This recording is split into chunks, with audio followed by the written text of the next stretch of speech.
हाँ जी, तो एजुकेशनल क्रांति एक बार फिर से आप सभी का स्वागत करती हैं और आज हम पढ़ने वाले हैं जनसंख्या के बारे में। देखिए दोस्तों, ऐसे प्रश्न जो पिछली भर्ती में पूछ लिए गए हैं और आगे पूछने की प्रबल संभावना है, उन्हीं प्रश्नों के बारे में हम बात करेंगे। इससे पहले हमने इंडियन ज्योग्राफी के 4-5 टॉपिक कंप्लीट कर लिए थे, जो प्रश्न एग्जाम में पूछ लिए गए हैं। उससे पहले अगर आपने हमारा चैनल सब्सक्राइब और लाइक नहीं किया है तो अभी कर दीजिए, क्योंकि उसके बाद में आप भावनाओं में बह जाओगे कि इतने अच्छे प्रश्न हैं और भूल जाओगे, वीडियो छोड़ दोगे। आपके लिए एक ये नया प्रयास है, तो आप इस प्रयास को बहुत ज़्यादा प्यार दें। तो टाइम खराब किए बिना बढ़ते हैं। उससे पहले हम थोड़ा सा इंट्रोडक्शन देख लेते हैं कि भारत की जनसंख्या कितनी है और कौन सा स्थान है वगैरह। 5-6 पॉइंट देख लेते हैं, उसके बाद में हम प्रश्नों पर जाएंगे। देखिए दोस्तों, ये सारे प्रश्न एसएससी में पूछ लिया गया है, एसएससी 2014 में पूछा गया है, मास्टर में पूछा गया है। ये सारे प्रश्न इंपॉर्टेंट प्रश्नों के बारे में बात करने वाले हैं। उससे पहले थोड़ा सा इंट्रो देख लेते हैं कि भारत की कुल जनसंख्या 121 करोड़ है। कितनी? भारत की कुल जनसंख्या 121 करोड़ है। देश का जनसंख्या की दृष्टि से विश्व में दूसरा स्थान है। भारत का जो जनसंख्या की दृष्टि से दूसरा स्थान है, बहुत ही कम समय में हम यह पहला स्थान प्राप्त कर लेंगे। मतलब देश का जनसंख्या की दृष्टि से विश्व में कौन सा स्थान है? दूसरा स्थान है। बढ़ते हैं आगे वाले पॉइंट पर। विश्व की कुल जनसंख्या में भारत की भागीदारी 17.50% है। जो विश्व की जैसे 100% विश्व की जनसंख्या है, उसमें हमारा 17.50% भागीदारी है। भारत की कुल जनसंख्या में सर्वाधिक जनसंख्या उत्तर प्रदेश की है। सबसे जनसंख्या उत्तर प्रदेश में पाई जाती है, जबकि सबसे कम जनसंख्या है वो सिक्किम राज्य में पाई जाती है। कहाँ पर? सबसे ज़्यादा उत्तर प्रदेश में और उसके बाद में सिक्किम में। मतलब आपको याद रखना है यूएस। क्या याद रखना है? यूएस। मतलब उत्तर प्रदेश में सबसे ज़्यादा और सिक्किम में सबसे कम। बढ़ते हैं 5वें पॉइंट पर। भारत की दशक की जनसंख्या वृद्धि दर 17.70%। ये थोड़ा सा आप इसको दिमाग से निकाल दें, 17.70%। ठीक है। छठा पॉइंट है, 1951 से 1981 के दशकों को जनसंख्या विस्फोटक दशक कहा जाता है। जनसंख्या विस्फोटक दशक किनको? 1951 से 1981। क्या होता है दोस्तों, जब 1951 से 1981 आया तो क्या हुआ? जब भारत हमारा क्या आज़ाद हो गया था और आज़ादी होने के बाद में हम फ्री बैठे थे, और फ्री बैठने का क्या नतीजा होता है? तो जनसंख्या विस्फोट हुआ। क्या हुआ? जनसंख्या विस्फोट। तो फ्री कब बैठे थे हम? 1951 से 1981 के बीच में। तो इसको क्या कहा जाता है? जनसंख्या विस्फोटक दशक कहा जाता है। 1911 से 1921 के दशकों को ऋणात्मक वृद्धि दर या महान विभाजक दशक कहा जाता है, क्योंकि जब दोस्तों 1911 से 1921 में क्या हुआ? हमारे देश में आंदोलन हुए। हम जब स्वतंत्रता के लिए आंदोलित थे और हमारे पास बिल्कुल भी टाइम नहीं था, हम हमेशा आंदोलन करते रहते थे। उस वक्त में क्या हुआ? जनसंख्या में बहुत कमी आई। इसलिए 1911 से 1921 के दशकों को क्या कहा जाता है? ऋणात्मक वृद्धि दर कहा जाता है। अगर आपसे पूछ ले कि ऋणात्मक वृद्धि दर 1911 से 1921, अगर आपसे पूछ ले कि धनात्मक वृद्धि दर, तो 1951 से 1981। बढ़ते हैं आगे वाले पॉइंट पर। केरल को स्थिर जनसंख्या वृद्धि दर वाला राज्य घोषित किया गया। ये जो केरल है, केरल क्या है? बहुत ही शिक्षित राज्य हैं, और जो शिक्षित राज्य होते हैं वो क्या करते हैं? जनसंख्या को ना तो बढ़ोतरी करते हैं और ना कमी होने देते हैं। तो जो केरल राज्य हैं वो क्या है? स्थिर जनसंख्या वृद्धि दर वाला राज्य घोषित किया गया है। बढ़ते हैं 90 पॉइंट पर। भारत का जो लिंगानुपात है वो 943 है। कितना है? 943। भारत का लिंगानुपात कितना है? 943 है। ठीक है।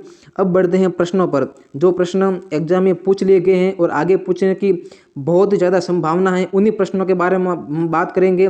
तो आपको क्या है, इन प्रश्नों को साथ साथ में याद करते रहना है, दोहराते रहना है। और अगर हम थोड़ा सा मैं फास्ट बोल रहा हूँ क्योंकि आपका टाइम खराब ना हो सके, बिल्कुल भी आपका टाइम बहुत ज़्यादा इंपॉर्टेंट है, इसलिए मैं बहुत फास्ट बोल रहा हूँ। इसलिए आप पॉज करके भी सुन ले एक बार, क्योंकि प्रश्न जब मैं बोलता हूँ उसके अनुसार आपको याद भी हो जाना चाहिए। प्रश्न नंबर पहला है कि जनगणना कितने वर्ष में एक बार की जाती है? जो भारत में जनगणना है वो 10 वर्षों में एक बार की जाती है। कितने वर्षों में?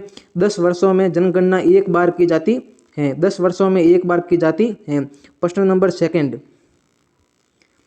जनगणना किस सूची का विषय है? तो जनगणना जो दोस्तों हैं वो संघ सूची का विषय है। मतलब इसका मतलब क्या हुआ? इसका मतलब ये हुआ कि जो जनगणना है वो केंद्र सरकार द्वारा, मतलब जो मोदी सरकार है, जो केंद्र सरकार है, वहाँ पे जो सरकार बैठी है उसी के द्वारा जनगणना की जाएगी। मतलब जो जनगणना है वो किस सूची का विषय है? तो क्या राज्य सूची का विषय है? क्या नहीं, राज्य सूची का नहीं है। तो किसका है? तो वो संघ सूची का विषय है। मतलब केंद्र सरकार का विषय है।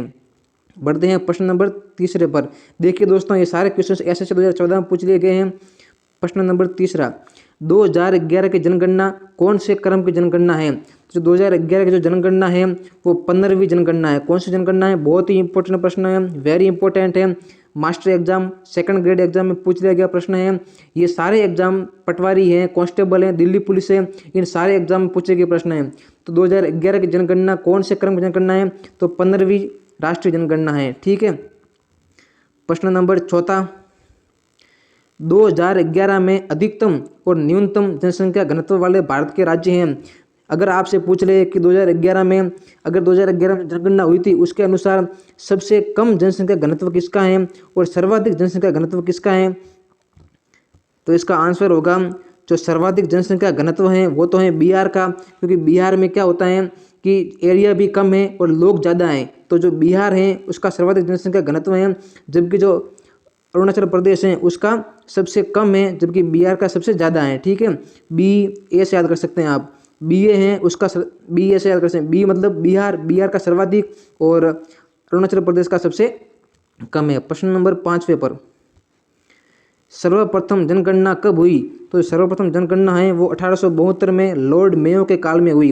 जो लॉर्ड मेयो था, लॉर्ड मतलब भगवान, तो लॉर्ड मेयो के काल में 1872 में सबसे पहले जनगणना हुई थी। प्रश्न नंबर 6, प्रथम व्यवस्थित जनगणना किसके काल में हुई? ये अगर आपसे पूछ ले कि सर्वप्रथम जनगणना किसके काल में हुई, तो लॉर्ड मेयो के काल में। अगर व्यवस्थित पूछ ले, इसके आगे व्यवस्थित शब्द आ जाए, तो आपको देना है आंसर लॉर्ड रिपन के काल में। कब? 1881 में। 1872 में सबसे पहले और 1881 में व्यवस्थित जनगणना हुई थी लॉर्ड रिपन के काल में। प्रश्न नंबर 7 पर बढ़ते हैं। जन घनत्व का सूत्र है, जो बहुत ही इंपॉर्टेंट, वेरी इंपॉर्टेंट क्वेश्चन हैं कि जो जन घनत्व है उसका सूत्र क्या है? तो जन घनत्व का सूत्र क्या होगा? कुल जनसंख्या बटा कुल क्षेत्रफल। कुल जनसंख्या बटा कुल क्षेत्रफल जो है वो जन घनत्व का सूत्र है। देखिए मास्टर एग्जाम में पूछ लिया गया प्रश्न है। बढ़ते हैं प्रश्न नंबर 8वें पर। भारत में सर्वाधिक लिंगानुपात वाला राज्य है, तो जो भारत में सर्वाधिक लिंगानुपात वाला राज्य कौन सा है? तो केरल है। मैंने आपको बताया जो पढ़ा लिखा राज्य होता है वो क्या करता है, लड़कियों और लड़के में भेद नहीं करता है। लड़कियों और लड़के में भेद नहीं करता है, गर्ल्स और बॉयज में जब भेद नहीं करेगा तो क्या होगा, वो सर्वाधिक लिंगानुपात। सर्वाधिक लिंगानुपात का क्या मतलब होता है? लिंगानुपात का मतलब होता है कि जो 1000 पुरुष होते हैं उन 1000 पुरुष पर महिलाओं की संख्या, पुरुष 1000 पुरुषों पर महिलाओं की संख्या, मतलब अगर 1000 पुरुष हैं तो महिलाओं की संख्या 900 है या 800 है, कितनी है, उसको बोला जाता है लिंगानुपात। तो सर्वाधिक लिंगानुपात किसका है? केरल राज्य का है। और सबसे पढ़ा लिखा राज्य कौन सा है? केरल राज्य है। ठीक है। बढ़ते हैं प्रश्न नंबर 9 पर। 2011 की जनगणना के अनुसार किस राज्य की जनसंख्या वृद्धि दर सर्वाधिक है? उत्तर प्रदेश के जो लोग हैं वो क्या कर रहे हैं? थम ही नहीं रहे हैं।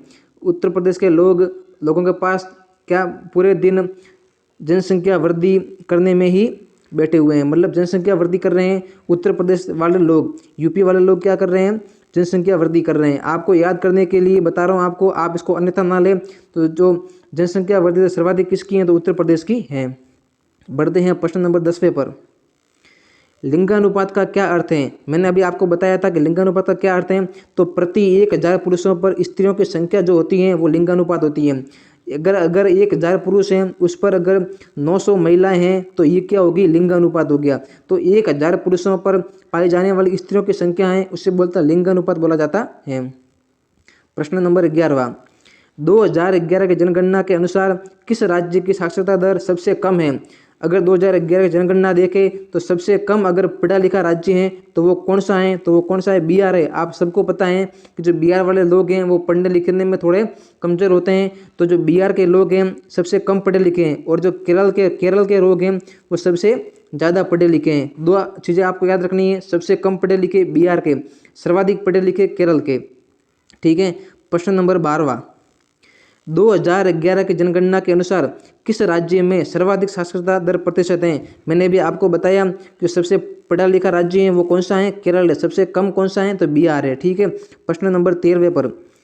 स्वतंत्रता के पश्चात किस वर्ष में भारत में प्रथम बार जनगणना की गई? तो मतलब जब भारत हमारा स्वतंत्र हुआ तो उसके बाद में ऐसा कौन सा सन था जब हमारे देश में जनगणना की गई? तो 1951 में सबसे पहले जनगणना की गई थी। आज़ादी के बाद में, ठीक है। कब? 1951 में, याद रखना है आपको। प्रश्न नंबर 14, भारत में कौन सा वर्ष जनसांख्यिकी विभाजन का वर्ष माना जाता है? मतलब इसने प्रश्न पूछा है कि ऐसा कौन सा वर्ष है जिसमें सबसे कम, सिर्फ सबसे कम जनसंख्या का विस्तार हुआ। मैंने अभी आपको बताया था कि सर्वाधिक आंदोलन 1921 से 1931 के काल में हुए, क्योंकि उस समय क्या था, आंदोलन होने के कारण में लोगों के पास टाइम नहीं था, और टाइम नहीं था तो जनसंख्या बहुत ही कम हुई, मतलब जनसंख्या का विभाजन हुआ और जनसंख्या कम पड़ गई। तो कब? उसका आंसर क्या होगा? 1921। आपको आसानी से याद हो गया होगा। प्रश्न नंबर 15, 2011 की जनगणना के अनुसार भारत में औसत जनघनत्व कितना है? तो 2011 की जनगणना के अनुसार भारत में 382 औसत घनत्व है। कितना? 382। बहुत ही इंपॉर्टेंट दोस्तों, आप इसको 2 से 3 बार दोहराइए। मैं 2 मिनट का टाइम देता हूँ आपको। 382, 382, 382, 382। जनघनत्व कितना है? 382। आपको प्रश्न के साथ में ही आंसर याद हो जाना चाहिए। यही तो एजुकेशनल क्रांति की खासियत है। प्रश्न नंबर 11 पे चलते हैं। 2011 की जनगणना के अनुसार कौन से शहर की जनसंख्या सर्वाधिक है? तो जो मुंबई है उसकी, उस शहर की जनसंख्या क्या है? सर्वाधिक है। अगर आपसे पूछ ले कि शहर कौन सा है तो मुंबई है, ठीक है। अगर आपसे पूछ ले कि राज्य कौन सा है तो वो कौन सा है? यूपी है, ठीक है। बढ़ते हैं प्रश्न नंबर 17 पर। कौन सी जनजाति नीलगिरी पहाड़ियों की मूल निवासी है? Very very very very important दोस्तों, रट लो आप इसको कि कौन सी जनजाति नीलगिरी पहाड़ियों की मूल निवासी हैं। जो टोडा जनजाति है, कौन सी?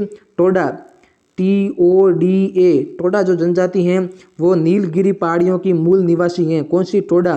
तो 3 बार आप इसको दोहराना है, टोडा टोडा टोडा टोडा टोडा, ठीक है। कहाँ की? नीलगिरी की, नीलगिरी की, नीलगिरी की, नीलगिरी की। प्रश्न नंबर 18, भारत में कौन सी भाषा सबसे अधिक बोली जाती है? अगर आपसे पूछ ले, हमारे सबको पता होता है कि भारत में सर्वाधिक जो भाषा बोली जाती है वो हिंदी बोली जाती है, लेकिन कभी कभी क्या होता है, जो एग्जामिनर होता है वो हिंदी जो है वो ऑप्शन में देता ही नहीं है। तो क्या ऑप्शन में देता है? तो वो देता है ऑप्शन में बंगाली। तो आपका आंसर क्या होगा? अगर भारत में सर्वाधिक बोली जाने वाली भाषा कौन सी है? हिंदी है। अगर हिंदी ऑप्शन ना आए तो उसका आंसर क्या होगा? बंगाली, क्योंकि सर्वाधिक सेकंड नंबर भाषा बोली जाती है बंगाली, ठीक है।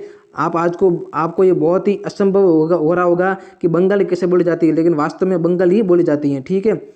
बढ़ते हैं प्रश्न नंबर 19वें पर। जनगणना 2011 के अनुसार सर्वाधिक जनसंख्या वाले राज्य हैं।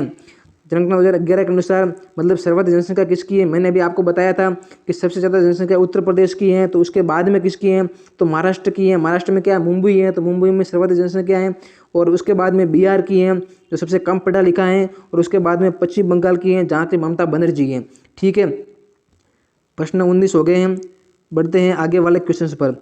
2011 की जनगणना के अनुसार सर्वाधिक महिला साक्षरता दर किस राज्य की है? मैंने आपको बताया था कि सबसे पढ़ा लिखा राज्य कौन सा है? केरल है। अगर आपसे पूछ ले कि सबसे शिक्षित राज्य कौन सा है? केरल है। अगर आपसे पूछ ले कि महिला साक्षरता दर किस राज्य की सर्वाधिक है? तो केरल की है, ठीक है। अगर आपसे पूछ ले कि स्थिर जनसंख्या दर वाला राज्य कौन सा घोषित किया गया है? तो वो भी क्या है? केरल है, ठीक है।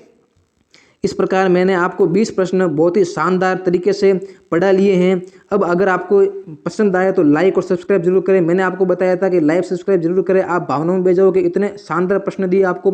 इस प्रकार मैंने भौतिक विभाजन पढ़ा लिया है, नदियाँ पढ़ा ली हैं। उन सारे वीडियो को आप एक बार देखें, नज़र से उतार दे, आपको जरूर फायदा होगा। मैं 100% गारंटी देता हूँ। बहुत बहुत धन्यवाद, थैंक यू। सब्सक्राइब जरूर करें।